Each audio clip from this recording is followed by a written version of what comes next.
Greetings, members, one and all of the Salivation Nation. When thoughts turn to gold, let's explore.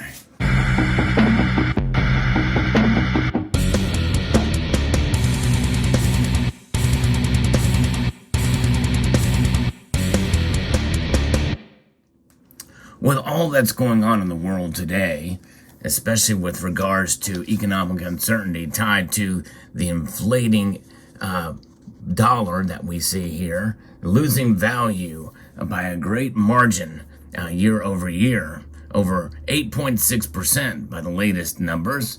And nonetheless, people are starting to think more about where to put their money in order to preserve their wealth. And there are multiple ways to do it, multiple avenues, but the ultimate form of value preservation is indeed this barbarous relic that you see before you here. And I'm going to be referencing an article that was shared with me by a member of the community by Lawrence W. Reed, who knew somebody who knew John Maynard Keynes. And this piece, which I think was very well done, we're going to look at it and provide some commentary as well. Architect of a school economic thought regarded by many as just a notch above quackery, John Maynard Keynes of Britain once called the gold standard a barbarous relic. An honest and time-honored medium of exchange such as gold, or paper money redeemable in gold, stood in the way of Keynes' snooty preference for lots of government spending and easy money. And by the way, that school of thought essentially is what is being practiced today ad nauseum, and it's I think it's a barbarous relic. You know, this idea of modern monetary theory to just put a new name on an old trick that they have with this easy money policy. Quantitative easing to infinity. We are tightening some now, but that just goes to show you that they have to rein it in at some level, but they don't want to have anything outside of their own control in order to constrict themselves. And really, it's more just tricks. That's what it's all about. They're turning tricks on sound money or on money in general, utilizing unsound money, the dollar. Henry Hazlitt was an infinitely better economist and closely associated with the freedom of economic education, or the foundation of economic education for decades. He picked Keynes apart virtually line by line in his definitive 1959 tour de force, The Failure of New Economics. If you're an economics major and your professor has never told you about it, consider demanding a tuition refund. So that's pretty interesting. It'd be a kind of a good read. Keynes and Hazlitt knew each other but agreed on little. In 1931, in fact, Hazlitt invited Keynes to participate in a series of articles around the theme, "If I Were a Dictator." You can see the reply. That Keynes actually did reply to this, and I'm not sure if we have that there. It's from a Keynes letter from Henry Hazlitt, September 17th, 1931. And let's see the letter here, which they don't make it easy to show this thing. Because it was a typed letter. Let's see what we've got here, what it says. It says, "Dear Mr. Hazlitt, many thanks for your letter of August 25th inviting me to contribute to a series of articles which you are preparing under the title of If I Were Dictator. If I had much more time, it would amuse me very much to do this, but current events have forced me to spend more time writing articles than I should, and I must keep myself for other activities as far as I can for the rest of the year. So I'm sorry that I must ask you to excuse me." So it's sort of a polite reply there, and basically saying that, no, I will not participate. And the author here, Lawrence, knew Hazlitt personally and called him by his nickname, Harry, as did others among friends. I cherish the letters from him in my personal files. He was so much more than a fine economist, an exceptional journalist, a scholarly but accessible gentleman, and a brilliant moral philosopher as well. Hazlitt authored more than 24 books, most notably the classics Economics in One Lesson, it's available free. In his 1978 volume, The Inflation Crisis and How to Resolve It, he noted that far from barbarous, gold served many nations extraordinarily well. And by the way, it continues to do that quite profoundly. We know as many central banks are adding more gold to their reserves. It was the world's chosen money for centuries.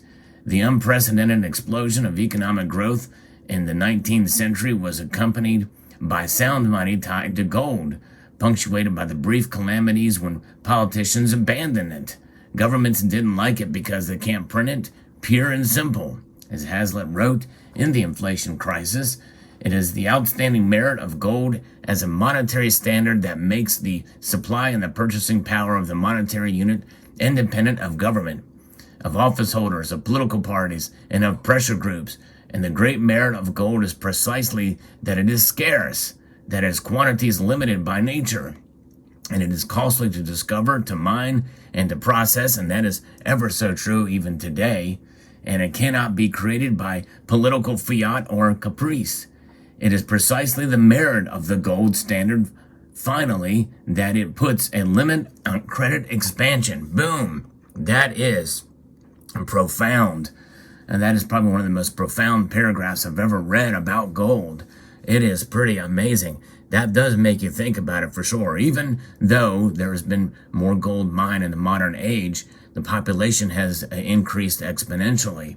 And so there's less gold for each individual, I think now, more than ever before. But one thing's for sure, gold will continue to be what it has been for thousands of years.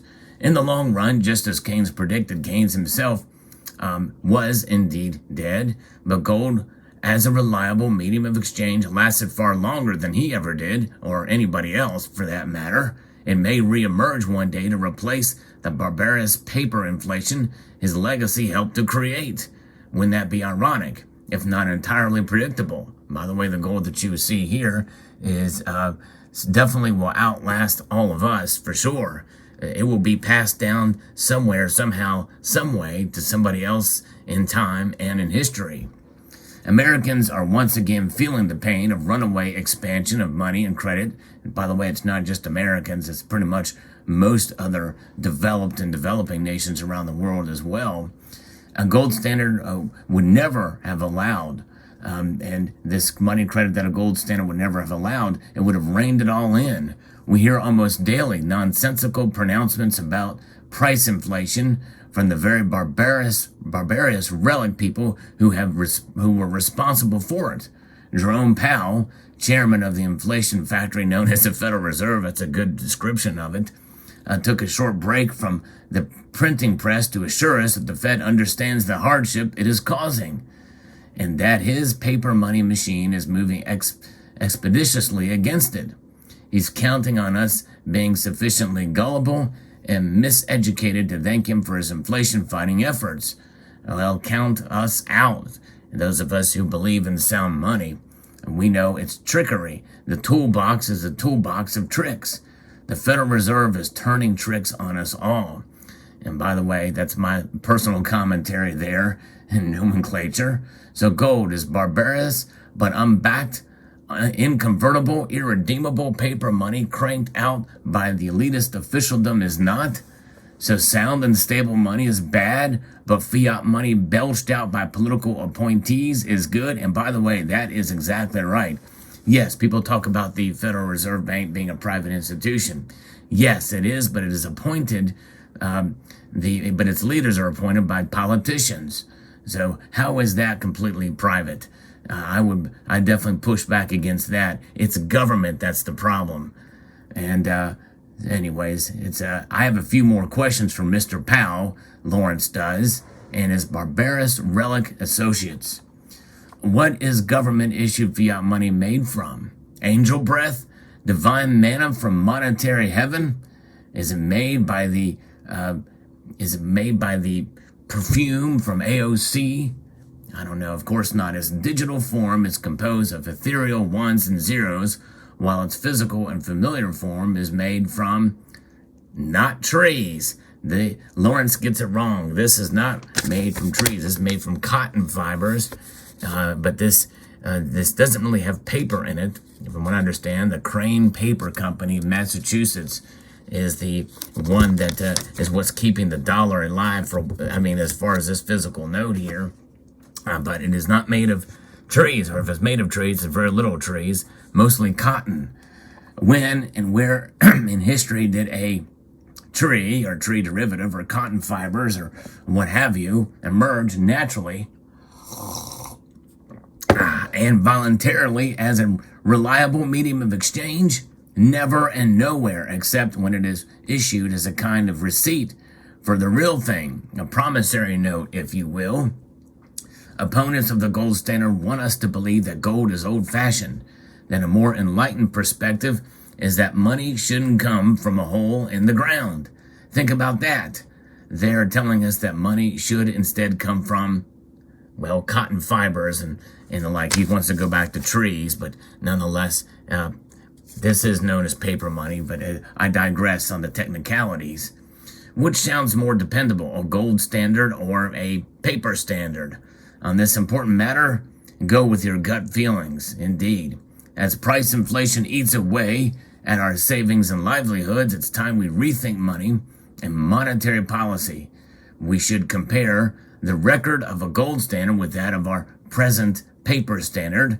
We ought to take a closer look at the false promises of the paper standard advocates, from Keynes to Powell and everybody in between.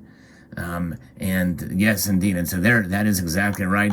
A well-written article. And I will say this, though, is that we could not just immediately transition to a paper standard or to a gold standard right now. I believe we need a rules-based monetary system. The closest realistic thing that we had to it was actually offered during the 2016 presidential election season by Theodore Cruz. Ted Cruz promoted a rules-based monetary system as a campaign, and he's really the only one of all of the 16 or 17 presidential candidates at the time that has serious discussion about a monetary standard, a monetary overhaul, and a rules-based monetary system where gold was a part. Because obviously, if we went to a complete gold standard right now, it would completely shock the system. Because of all the derivatives out there, all of the debt and deficit, we would completely have to re-overhaul everything, revalue every single thing. And we just don't have the stomach for it. We don't have the ability to do that at this point. It would be massive shock. Now, some people feel that we will be forced into a gold standard eventually. And I've been talking about the Great Reset. They're going to do that. Some people feel that during this Great Reset, that gold will be a part of that. No, they don't. They do not want to have anything limiting them. It's just another big old trick. This time, this trick is tricking you into participating in a system that will track your every movement, which is why I want to end this video by encouraging you to accumulate gold. And I'm mentioning gold specifically other than silver. I believe in silver. I think it's good to have some silver as well. Silver does serve that purpose, but gold is the ultimate form. It is portable. It is packs a lot of value in a small space. And I think it's good to have gold, at least in some part, in your coffers, in your accumulated stack. That's the way to do it, to have gold to protect yourself. It is the ultimate middle finger to the system, to a system that is corrupt and is getting ready to shift into a more corruptible system, an increasingly corrupt system from where it is now. Let me know what your thoughts are in the comment section below. I'd like to extend a multitude of gratitude to you all for taking the time to watch, and encourage you to please rate, share, comment, and subscribe.